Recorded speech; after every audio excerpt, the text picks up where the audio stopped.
UFC Fight Night Vegas 83, Song versus Gutierrez takes place this weekend, and I'm going to go through the entire card, starting with the early prelims, ending with the main event, giving my prediction and breakdown for every single fight on the card, starting with the early prelim opener of Rayanne Amanda versus Talita Alencar. I'm leaning towards the experience of Rayanne Amanda. Don't get me wrong, Talita Alencar does have some experience in the grappling that is going to come into play here, and that's why the majority of people are picking her. I just have a vibe sometimes when there's an undefeated, not too experienced in MMA fighter coming along that they're probably going to lose in their debut, and it seems to happen more often than not, and it seems to happen a lot with the grapplers as well. So I'm going to go with the experience, the size, the reach of Rayanne Amanda, because she's had so many fights, 14-6. She's lost a few times on the regional scene. But at the end of the day, she's got a lot more experience. She's fought some okay competition. She went to a decision on the Contender Series with Denise Gomez, who we know has a massive amount of power as well. So yeah, I'm going to have to go with Rayanne Amanda winning this fight. I'm picking her. I think she's the underdog as well. So we'll see how it goes. We move on. Luana Santos versus Stephanie Egger. This is a tricky one as well, because it's basically just a coin flip every single time with these fighters. Stephanie Egger is not that bad in the end of the day. She lost to Mayra Bueno Silva, but her last fight, losing to... Oh, God, it's so annoying predicting women's MMA, because you can look up all you want. It just doesn't really mean anything whatsoever. Whoever's going to win is whoever's going to win. Luana Santos, younger, on a win streak right now. Hasn't beaten anyone really that good on the regional scene. But I'm going to go Luana Santos. And I wish I had good reasoning for you. She did get a nice KO over Juliana Miller, who is absolutely awful and has never stepped into an MMA gym in her life. But I reckon I'll go with the undefeated up-and-comer rather than Stephanie Egger, who's lost a bunch of times recently and lost to Irene Alekseeva, who I don't think is all that amazing at fighting. So I'm going to trust in maybe what we know. What we don't know could be something rather than what we know is nothing. What we know is nothing is Stephanie Egger. What we don't know could be something is Luana Santos. So I'm going to lean towards Luana Santos winning this fight. I guess she did finish Juliana Miller, even though Miller went to a decision with fighters like Veronica Macedo and stuff like that. So I'm going to go with Luana Santos winning this fight by decision. We move on. Up the card, Park Hyun-Sung versus Shannon Ross. Another one of these weird ones, because all I've got to say about this fight is, why is Shannon Ross in the UFC? Why is he in the UFC? I have no idea why he's still in the UFC. Why is he still here? I really don't understand why they're doing this. Like, he's lost so many times now. And it's not even like he was like an undeniable prospect coming into the UFC in the first place. He's 13-8.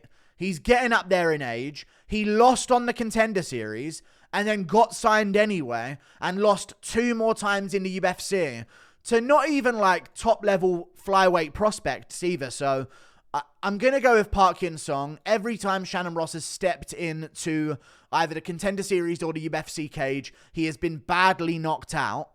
So I'm going to go over Hyun-Sung Park, who at the end of the day is a big guy for the flyweight division.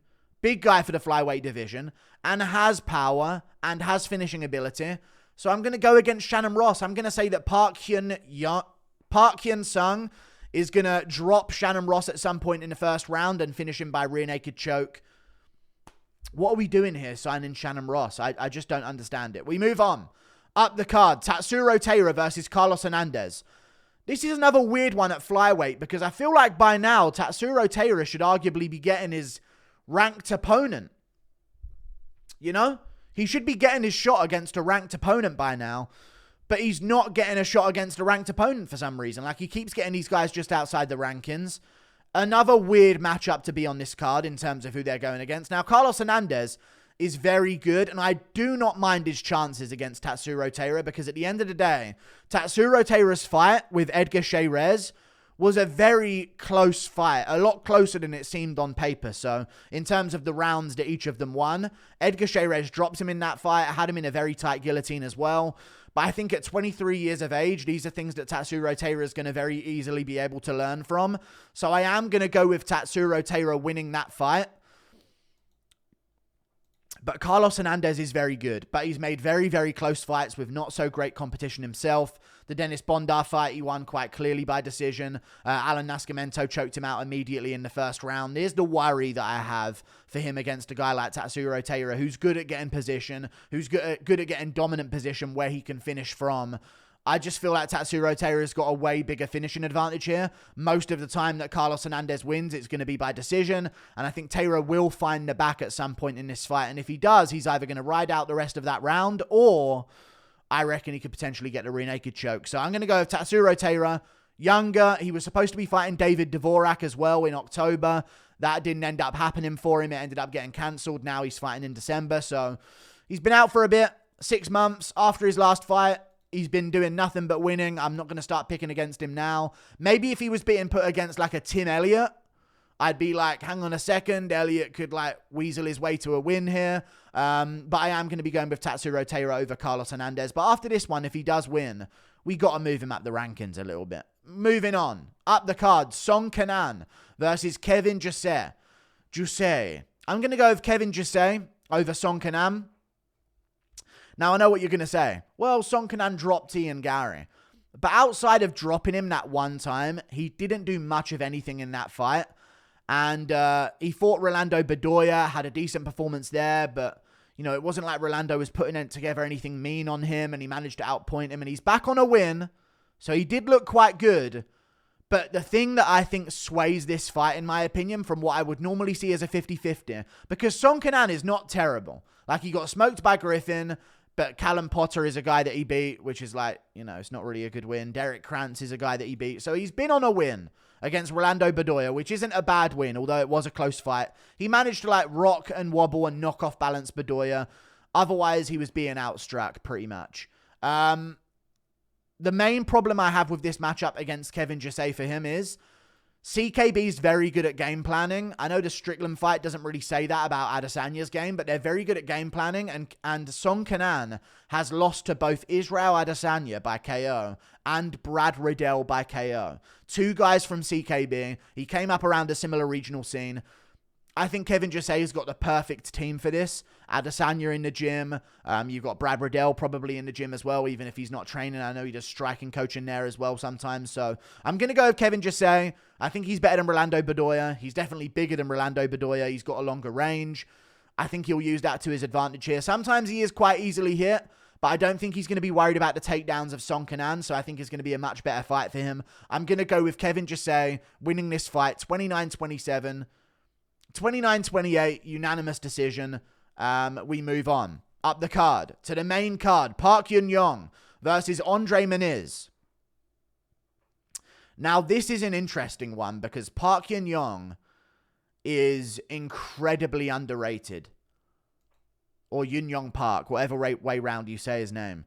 And Andre Muniz has been awful recently in his career. Pretty awful, you know, lost to Paul Craig in that fight. I had some moments, but Paul Craig was able to out-scramble him and beat him and stay safe. Brendan Allen submitted him and beat him in that fight as well, although he was doing okay on the feet at times.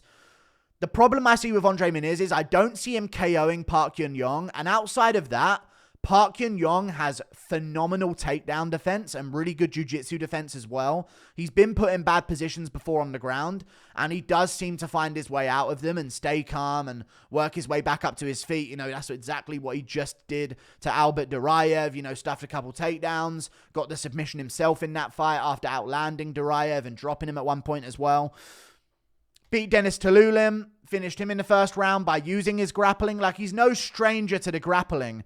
And he used it on Joseph Holmes as well by taking him down and dominating him there. Beat Eric Anders quite easily, stuffed a bunch of takedowns against him, and Eric Anders is a very strong guy. So I can see this being a fight where Andre Muniz maybe starts to fight very strong. Park Yun-Yong survives it. And in the second and third round, we see Park Yun-Yong starting to put his volume together. And I think if he starts getting his volume going, I think he will be able to finish Andre Muniz. And I'll say he does it by TKO. I'll say he does it by TKO in the third round against Andre Muniz. I can just see Andre trying for takedowns in the first, not getting the submission that he was looking for. And then maybe after that, we start to see Park Hyung-Sung pouring on a bit of damage and finishing him and making him gas out and stuffing more takedowns and getting the finish in round 3. We move on. Up the card, Nasrat Haqparast versus Jamie Mullarkey. I used to believe in Jamie Mullarkey. Just going to keep it real with you guys. I used to believe in Jamie Mullarkey. I just don't now. You know? I just don't anymore. I don't believe in him anymore. He's had so many fights where I'm like, okay, this is the one where he destroys the dude. Okay, this is the one where he's going to do really good and beat this dude up and destroy him.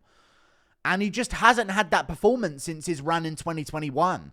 You know what I mean? He had the fight with Jalen Turner, which he lost. Was doing okay before that, but he got TKO'd. Then he had the fight with Michael Johnson. Arguably could have gone to Michael Johnson, by the way. They didn't even score Jamie Mullarkey's knockdown as an official knockdown. So if you're wondering who should have won that first round, arguably should have gone to Michael Johnson, even though Jamie Mullarkey did outland him. So I don't think he could have got the decision there. Naimov knocked him out badly. You know what I mean? Mullarkey was doing good there, chopping at the legs and stuff like that. But Naimov knocked him out quite badly. John Makdessi, though, this is the performance where I can no longer pick Nasrat to lose. I would have maybe still picked Jamie Mullarkey to win, potentially. But watching his performance against John Makdessi changed my mind completely. He looked absolutely awful in that fight. Terrible in that fight. Looked like he had no idea what he was doing at times. Kept going in for the same exchanges over and over again. And that's John Makdessi, way past his prime, getting up there in age. I'm going to look up how old he is now. I think he's getting close to 40. He's 38 years of age. Been around, been KO'd before. Very small dude for the lightweight division as well. And Mullarkey couldn't bully him and beat him up. So I'm going to go with Nasrat Haqparast, using his boxing, using his range. He has been hit quite a bit in his last fights. Against Landon, he was hit a bunch, but he did more than Landon Quinones, and it was a great scrap back and forth. He beat John Makdessi, you know what I mean, by decision. Very close fight, though, but he managed to drop him and land the better shots consistently. I think he had a better performance than Jamie Mullarkey did. He even got takedowns in that fight as well. Fought Bobby Green to a decision, but got boxed his face off. I'm going to go with Nasrat Haqparast. I think his boxing is good enough to beat Jamie Mullarkey, who I thought had great head movement, but as of recently, I'm starting to notice that he doesn't at all. We move on. Up the card. Mudaerji versus Allan Nascimento. I'm going to go with Allan Nascimento over Mudaerji. Nascimento is one of the most underrated up-and-coming flyweights that we have on the roster right now. Came into the UFC, beat Jake Hadley, out-grappled him throughout that fight. It was a pretty boring fight, but he was out-grappling Jake Hadley and getting dominant position in terms of like control time and stuff like that. The Carlos Hernandez fight, goes out there, submits him in round 1. That's a great guy to submit in round 1, you know. Carlos Hernandez is not trash, so to make him look like that, you got to be doing something right. Mudaerji, here's my problem with him. Very good at striking, very rangy on the feet, young as well, could improve. Good at striking is the main takeaway from Mudaerji. He's got great stand-up. Doesn't seem to have crazy knockout power because it seems like anyone can knock out Malcolm Gordon. He doesn't have a chin. The fight with Zaruk Adeshev was very, very lackluster. He outpointed him, but it wasn't the best performance. Then the fight with Matt Schnell, he had him rocked on multiple occasions, dropped here and there, and then got taken down and out-grappled, and he just seemed weak. That's my main opinion of Mudaerji. He seems very weak. He's very skinny for the division, very tall for the division, very long arms. But I think if Allan Nascimento, who's also quite tall for the division, but way broader and way more muscles in his back and his arms, I think he'll be able to take down Mudaerji and get the back pretty easily. So I'm going to say it happens in the first or the second, and I'm going to say Allan Nascimento by rear naked choke. We move on. Up the card, Anthony Smith versus Khalil Rountree. I'm going with Khalil Rountree. And I think he's going to beat Smith by absolutely destroying his legs so badly. Khalil's had some off nights. You know, he had his performance against Marcin Prachnio, which was nothing too amazing and looked really, really bad in that fight, in all honesty. But he was already training for this fight. He had a full training camp. Anthony Smith did not have a full training camp. Maybe he was getting ready for something like staying in shape for Christmas coming up, but Thanksgiving was just around. You know what I mean? And he didn't know about this fight when Thanksgiving was on. So that's the worry for me about Anthony Smith. I just don't see him being in peak condition. And I mainly put his win against Ryan Spann in the rematch down to Ryan Spann being absolutely downs. So he's had some good performances, but I think Khalil Rountree does what Anthony Smith hates, and that's kick at the legs. And I think maybe Anthony Smith is taking this fight to say, you know what, this is a bad matchup for me. I need to prove I can win it before I move on up the division. And if he wins this one, he is going to be in a position to start looking for those top contenders again. But I think Smith's legs are going to get chewed up. And when you haven't had a full training camp, you're not going to be conditioned for it.